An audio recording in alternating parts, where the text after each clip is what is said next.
লোকের মেয়ের সঙ্গে রোজা করছি, আমার তাড়াতাড়ি লাগাবে।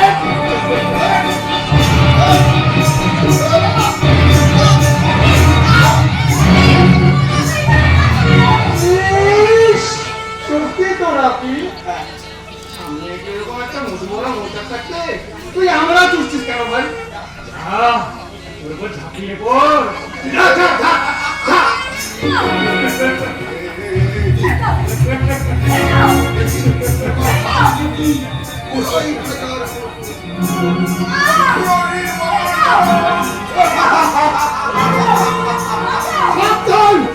আমার বোনের গায়ে হাত দিলে তোর হাত দুটোই মুছে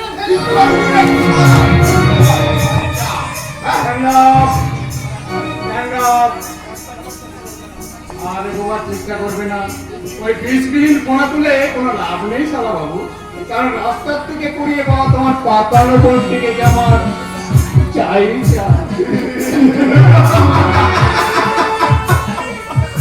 সামনে কথা বললে জানো আর খুশিতে তোর মুখটা আমি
আমি ওকে বরং আমার ওই বাংলো বাড়িতে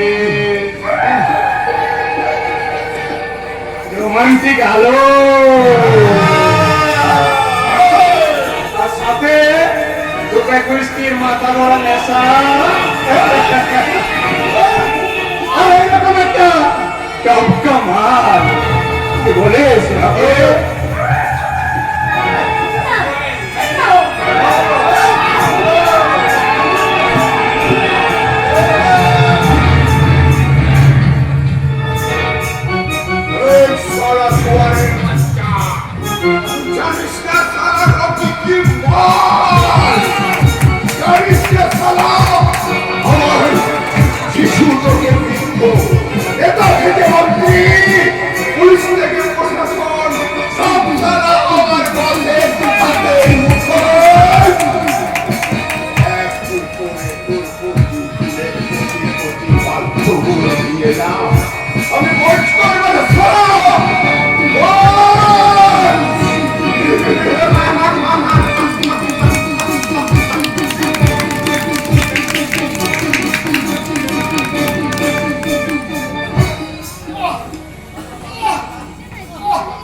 নিশ্চয়ই তার পেছনে কোনো অদৃশ্য কালো হাত আছে, যে হাত দেশের এমএলএ এমপি এমনকি মন্ত্রীদের পর্যন্ত কিনে রেখেছে। অজানা সূত্রে খবরটা পেয়েও আমি আসার আগে শয়তানরা তাদের কাজ হাসিল করে পালিয়ে গেছে। আমার কাছে দুঃখ প্রকাশ না করে কিডন্যাপ হয়েছে তার কাছে দুটো প্রকাশ করো। তবে কার বোন কিডন্যাপ হয়েছে? আপনি তবে কি কিডন্যাপ হয়েছে মানে? তবে কি রচনা? রচনা নয় দাদা, রচনা নয়, আমার আরেক বোন দাদা, আরেক বোন, নামটা পাপিয়া। কি নাম বলেন আপনি? কি নাম বলেন? পাপিয়া। কিন্তু সে তো আমার বোন, তাকে চিনলেন কি করে? কি করে চিনেছে সেটা পরে জানলেও চলবে। তার আগে বলুন, এই কিডন্যাপের পিছনে কারা থাকতে পারে বলে আপনার সন্দেহ হয়? বিশাল সেন শর্মা। আপনার এই সন্দেহের কারণ? আমার দাদা ওদের কারখানার শ্রমিক নেতা, আজ প্রায় 3 মাস কারখানা ধর্মঘট চলছে, তাই বিশাল বাবু লোভে টোপ দিয়ে দাদার মন বলাতে পারেনি। তাই আরো কেউ বিপদে হুমকি দিয়েছিল, কিন্তু আমার সন্দেহ সেই কারণে হয়তো। আপনার কথা আবার মনে থাকবে পঙ্কজ বাবু, আপনার তো আপ্লুত বটেই, অন্যকে কেউ চেষ্টার কোনো ত্রুটি হবে না। হ্যাঁ পঙ্কজ বাবু, আপনি এক কাজ করুন, রনিতকে একটু ডাক্তার দেখানোর ব্যবস্থা করুন, আমি যথাসময়ে আপনাদের থানায় থেকে পাঠাবো। বেশ, আপনার উপরে আমার উপরে সব দায়িত্ব দিয়ে গেলাম দারোগা বাবু। আপনি আদর্শবাদী পুলিশ অফিসার, তাই আমার বোন নয়, আপনার নিজের বোন মনে করে এই দাদাদের বুকে ফিরিয়ে দিন দারোগা বাবু, ফিরিয়ে দিন দারোগা বাবু।